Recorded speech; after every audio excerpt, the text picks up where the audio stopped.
You can now support Ghost Maps on Patreon and buy our official merchandise on Redbubble. Simply look for We Are HANTU or click the links in the description. Ghost Maps, Entry 35, Bedok North, Singapore.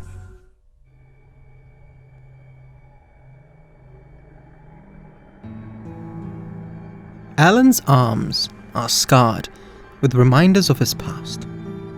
For the last 20 years, he's run a small electronics repair business where his biggest concerns have been making rent and paying his employees. They're not exactly trivial matters, he tells me, but they're certainly not as pressing as the kinds of things he faced as part of a gang back in his younger days.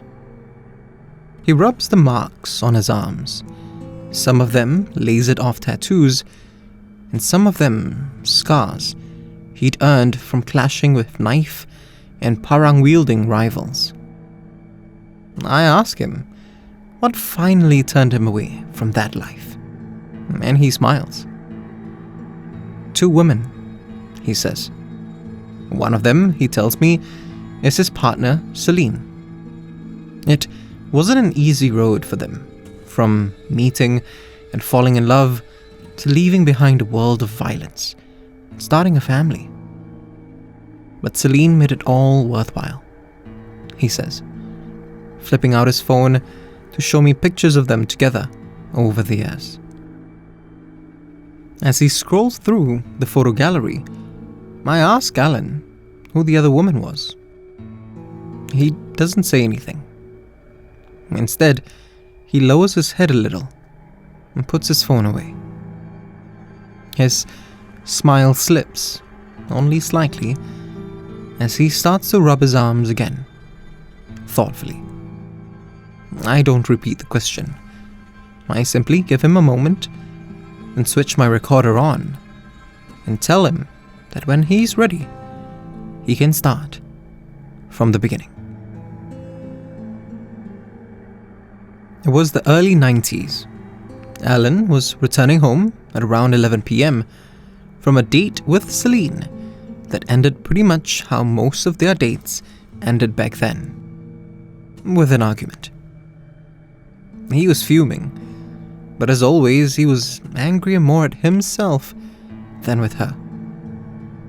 She'd broken down and cried after discovering yet another scar, one that he'd sustained on his back 2 weeks before, but had managed to keep from her. Her voice shaking, Celine said that Alan's luck was going to run out sooner or later, and someone was going to do a whole lot worse than just leave a scar. She gave him an ultimatum: part ways with the gang or lose her. In the heat of the moment, Alan's temper flared. With as much venom in his tone as he could muster, he told Celine that his brothers had been there with him long before he'd met her, and he promised that they'd be there long after her too. Alan stormed off, leaving Celine in tears, and regretted it almost immediately.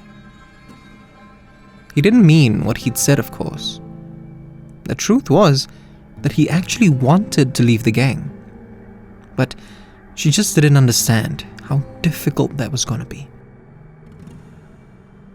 The walk from the bus stop to his flat in Ubi took about 15 minutes. It was generally well lit, but there was a short, gloomy stretch on a small road that seemed to be perpetually shrouded in darkness, even during the day. Alan had been frightened of this stretch when he was much younger, scared of monsters lurking in the shadows, waiting to reach out and devour him. But as time passed, though, that fear all but vanished. By his early 20s, walking down that small road on most nights would just remind him of simpler times. On this particular night, however, lost In his anger, he barely even noticed that he'd started down this stretch. He hadn't been paying attention to his surroundings at all, really, until a chill shook him out of his thoughts. It wasn't windy that night, he tells me. There wasn't a breeze blowing through, and the leaves on the trees were all completely still. And yet, Alan began to shiver. As this cold gripped him, he started to grow aware of a sensation, a feeling like he was being followed. The hairs on the back of his neck stood on end. He'd spun around a couple of times to see if there was anyone behind him.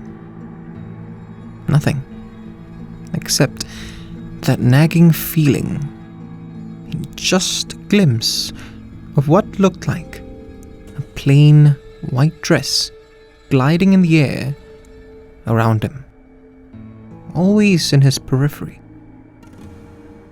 It's your imagination, he thought, shaking his head. You're exhausted from that fight with Celine. But even as he chuckled and chastised himself for making a big deal out of nothing, Alan's pace nevertheless began to pick up. Eventually, though, as he neared the end of the stretch, he couldn't deny it any longer. Darting his head around one last time, he finally managed to catch sight of it. Not a clear view, but clear enough. It wasn't his imagination at all. It was a person floating on the wind, circling around him. Without a second's thought, Alan sprinted out of that stretch as fast as he could, only slowing down as he approached his flat. Catching his breath, he noticed that there was a funeral at one of the neighboring void decks, but he didn't think much of it at the time, more concerned with getting back to the safety of his home than anything else.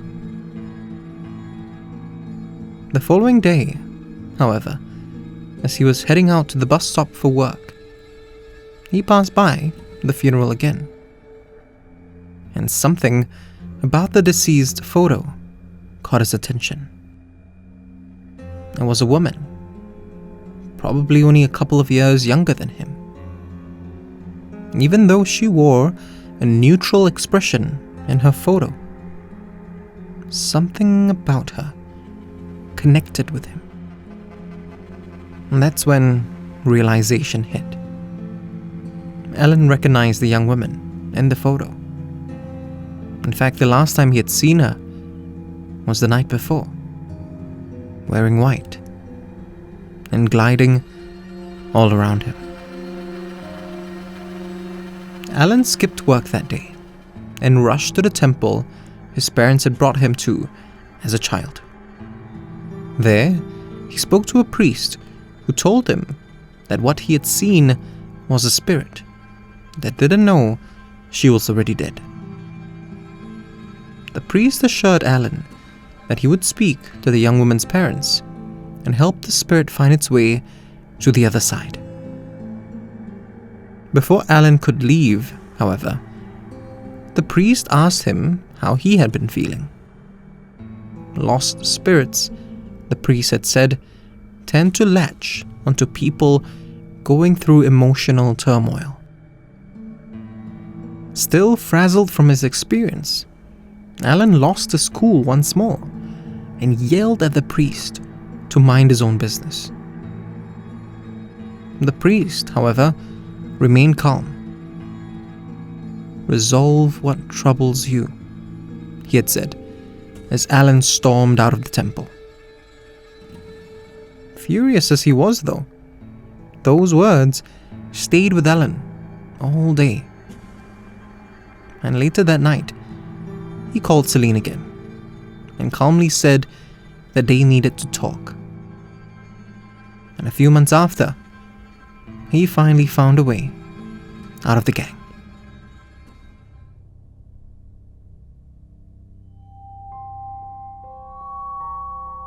We actually reached out to that young woman's parents a couple of years after Celine and I got married, he says, his head still tilted down slightly. He continues, "They took it surprisingly well. Enough time had passed, I guess. But still, I broke down into tears when I told them about how, even in death, their daughter had changed my life." Alan says that he and Celine still visit the woman's grave every year on the anniversary of his encounter. Finally, he looks back up at me, the warmth returning to his smile, and I notice that he's even stopped rubbing his arm. The funny thing is, when I saw her face that night, of course I was scared, he says, but I soon realized that even in that moment, I knew it wasn't just her that was lost. If you want to discover more of Southeast Asia's other side, subscribe now and follow us on social media at We Are HANTU. You can also buy official merchandise on Redbubble and be one of our supporters on Patreon. Ghost Maps is recorded on Audio-Technica mics.